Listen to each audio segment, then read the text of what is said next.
এক পাগলে বলছে, আমার আল্লাহ যদি খুশি হয়ে আমাকে জাহান্নাম দেয় আলহামদুলিল্লাহ।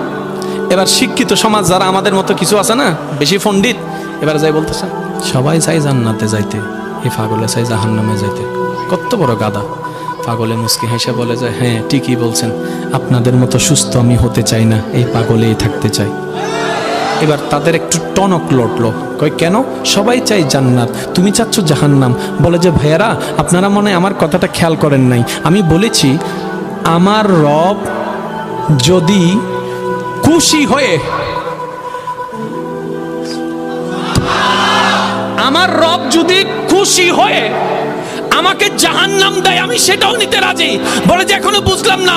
পাগল বলে জ্ঞান দিয়ে রবের বিষয় বোঝা যায় না, দিল দিয়ে বুঝতে হয়। আরে শুনো, রব যখন খুশি হয়ে যাবে জাহান্নামটা জান্নাত হয়ে যাবে, রব যখন নারাজ হয়ে যাবে জান্নাতটা জাহান্নাম হয়ে যাবে। শয়তান আল্লাহকে চ্যালেঞ্জ দিয়েছিল, আল্লাহ আপনি তো জান্নাতে ঢোকাতে পারবেন না, এতগুলো জান্নাত কেন বানালেন? জাহান্নাম আরো বেশি হলে ভালো হতো। আল্লাহ বললেন কেন?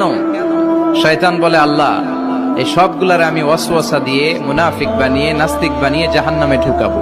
আমি চ্যালেঞ্জ দিলাম, ডান দিক থেকে ধোকা দেব, বা থেকে, সামনে থেকে, পেছন থেকে, নিচ থেকে, রগের শিরা উপশিরায় ঢুকে, মাজরাত দাম যেখান দিয়ে রক্ত চলাচল করে ওখানে ঢুকেও আমি ধোকা দেব। আপনি জান্নাতে ঢুকাবেন কেমনে? আল্লাহ বললেন, তুমি আমারও চ্যালেঞ্জ দাও, এত বড় সাহস? আমি তো সব রাজার বড় রাজা, মহারাজা। চিৎকার করে বলেন ঠিক কিনা? মহারাজার সাথে চ্যালেঞ্জ দেয়া যায় না। তুমি আমাকে চ্যালেঞ্জ দাও, ওকে ডান, আই টেক ইউর চ্যালেঞ্জ। আমিও তোমার চ্যালেঞ্জ নিলাম। তুমি আজীবন ধোকা দিবা,